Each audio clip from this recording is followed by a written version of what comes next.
Wednesday morning. Hope you're doing well. Robin, do you remember when you were in school and you had to read Shakespeare? Do you remember that? Oh, yeah, I do. Do you remember? It wasn't easy, right? Because the way William Shakespeare wrote was not exactly the way we speak today, right? Exactly. So here's what I remember. I remember we were studying Romeo and Juliet, and we were told to read the story, and I was like, you got to be kidding. What the heck is this? And then the teacher kind of knew that was going to be the response, and so she told us the story of Romeo and Juliet. In fact, back in those days, which would have been the late 60s, I guess. Mm-hmm. I'm dating myself, obviously. Yeah. But I think there was a film. I know. Well, no. I put it this way. I know there was a film. I just can't remember what year it was.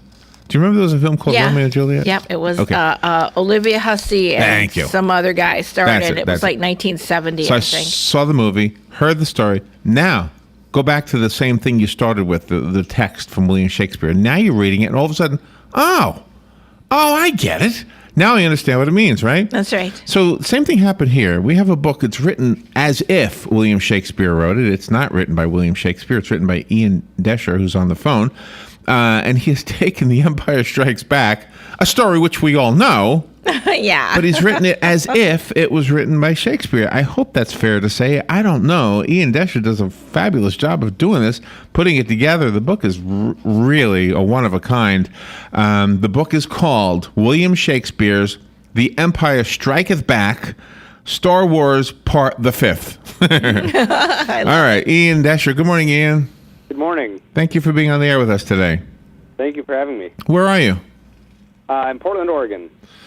Are you a Shakespeare fan or a Star Wars fan or both? I am both. One of the nice things about this project was that I was able to combine two of my passions, into a single book, and so that's been great because I love Shakespeare. I have since I was in high school, and I've loved Star Wars since really before I have memories. So it's been a lot of fun. So have you had feedback from the book similar to what I'm going to say to you? It takes the Star Wars story and makes it prettier. It makes it more poetic or something. I'm trying to describe how it felt to read this. It felt more prestigious or something. I don't know how to describe it. But have you had similar feedback? Yeah, when the first book came out, William Shakespeare's Star Wars, there were a couple reviews that said something like, this is much better than the original script. And my wife, Jennifer, read that, and she said, oh, look, honey, they're complimenting your writing. And I said, no, they're just making a dig at George Lucas there. I think if anything, hopefully what it does is it at least helps you sort of deepen the characters that we all know and love so well. You get to sort of hear what's going on inside the heads of Luke and Leia and Han Solo and in The Empire Striketh Back, Lando and Yoda and things like that. But in the whole craft of storytelling, I think what you've done, what George Lucas has done, what William Shakespeare did, it's kind of all part of the same thing. I mean, you're trying to craft a really well-told story. Yeah, I mean, that's right. That's, ultimately, both Shakespeare and George Lucas were storytellers, and they were telling, in some ways, very similar stories, where you have young people fulfilling their destinies, these big, larger-than-life, sort of almost tragic characters, some sort of comic side characters, they're both weaving together stories with many of the same elements as so many other stories in our culture. I really like the way that you have expressed in the biography of you that Yoda did influence you through your baseball coach.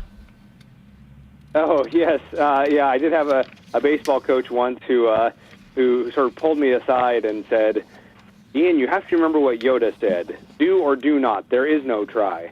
And I don't remember, at this point, I don't remember what he was saying that to me about. I don't remember what exactly it was that I was trying to do but was not doing right. I do remember having this feeling, though, of like, what is this adult doing quoting Yoda to me to try to inspire me? Oh, that's kind of funny. So is anybody, I didn't realize it was a first book. Has anybody put this on stage? There are lots of theater companies that are interested in doing it, and there have been, the occasional sort of reading here and there. But at this point, Lucasfilm owns the copyright to the books, and at this point, they're saying no to public performances just because I think they want to, protect their brand, and then they probably have bigger fish to fry with Star Wars 7 coming out.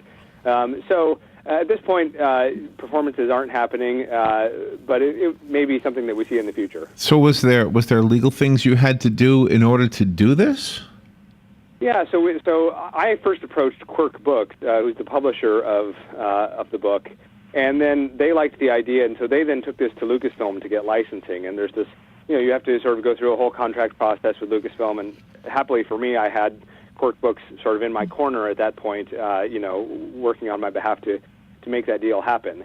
But it is now fully licensed with Lucasfilm, and part of that means that they then get the copyright to the book.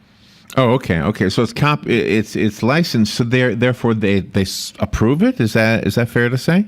Absolutely. Yeah. They review the manuscript, and they they say yes to things and they say no to some things, and that's been it's really been a fun process for me to sort of see the things that they say yes to and the things that they say no to, and sort of where those lines are for them. And this is an extremely clever way to introduce young people to Shakespeare itself, where they won't find it boring because you've made something fun. Well, and that's certainly part of the hope. I mean, more than anything, I hope people will just pick this up and have fun with it. But there is definitely that secondary hope of, I hope this becomes something that can be used as a bridge into Shakespeare for students. And I've been able to talk with a handful of different classrooms and schools who are reading the book, and that's sort of being used as a way to sort of say, okay, once you've read this book, you will have gotten some of Shakespeare's language and some of his rhythms and that sort of thing, so that when you then open up real Shakespeare, maybe it's not so hard. I wonder if in the screenplay, did George Lucas actually put text for the lines of R2-D2? You've done it. R2-D2 says knee, beep, meep, beep, squeak, squeak. Have you ever seen the actual screenplay to the movie? The script is online, actually, and generally it just says, R2 makes a series of beeps. Okay. So yeah, I really actually took that all the way. Do you find yourself sometimes in ordinary everyday conversation just speaking like they did in Shakespeare's day? Not quite, but what has happened is that since I've written so much iambic pentameter at this point, what will happen is that I'll be hearing a conversation, or I will be watching TV or something, and I'll hear somebody say a line, and I'll say, "Oh, hey, that was iambic pentameter," and then people look at me like I'm crazy. But it does happen. I'm definitely recognizing it when it pops up these days. Do you think when George Lucas was writing the original lines for Yoda that he was attempting to do a Shakespearean type of delivery? I mean, with the inverted sentences, that kind of thing? I think it's possible. He definitely wanted to set Yoda's language apart in some way. Yeah. Okay, Ian is a musician, it says here, a theologist. I've often thought that there was a parallel to religious beliefs and to the whole Star Wars thing. In other words, the dark side. I'm not saying completely. Yeah. Sure. Yeah, you definitely have some of those themes. Where the Force becomes, for lack of a better description, it becomes sort of the religion of the Star Wars universe, and and then there are all these themes of sort of good versus evil, and and certainly some events that sort of seem biblical in proportion. So I think there are some parallels there. Shakespeare was always sympathetic to what we call now today the working class, but he did occasionally revere the royalty, and you sort of show that in your book. One way that he separated them in his plays was by giving the upper classes the iambic pentameter, the verse, and giving the lower classes the prose, the sort of just normal speech. And so I didn't do that in the first book because I didn't want anybody to accuse me of being lazy with my iambic pentameter, so I kept iambic pentameter all the way through. But in the second book, in The Empire Striketh Back, I did have one character who I decided would sort of represent the lower classes in the Star Wars universe, and that's the bounty hunter Boba Fett. Mm-hmm. Oh, wow. And his son, too. That's right. Yeah, Jango Fett then becomes somebody in the prequels who would be the same way. Yep. You know, one day the whole earth is going to be destroyed pretty much, and there'll be some of us left, and there'll be some books laying around, and some archaeologist will dig up your book and then George Lucas's stuff and say, oh my God, Shakespeare wrote this first. That's right. You've done a wonderful job. I know we have people in our own families, Robin and mine, that would love this book, but I won't give it to them. I will Nope. give it away to a listener. So Yep. if you want the book that Ian has written, it's one of 3, correct? This is not the first. I didn't realize that at the beginning of the interview, but I figured it out. Yes, that's right. So William Shakespeare's Star Wars came out last July. The Empire Striketh Back has just come out, and the Jedi Doth Return comes out on July 1st. Okay, so I have a copy of The Empire Striketh Back by Ian Doescher. If you want the copy that was sent to me, you are welcome to it. Call me at 622-9622 and you get it. The rest of us have to go buy it. Ian, how do we do that? Do you have a website? I do. It's iandescher.com, IANDOESCHER.com. The book is widely available through Amazon, Barnes & Noble, and at your local bookseller. And Robin actually makes it easier for everybody. Go to the WOCA.com website and look at today's guest list, and you'll see Ian's name at 11:20, and the website is right there. Good morning. You've got the book. Who's this? Hi, good morning. This is Doug. Doug, you've got the book. Do you know where we are? Yes, I do. Okay, we're at the mall, just in case. It'll be waiting for you. What's the first initial of your last name?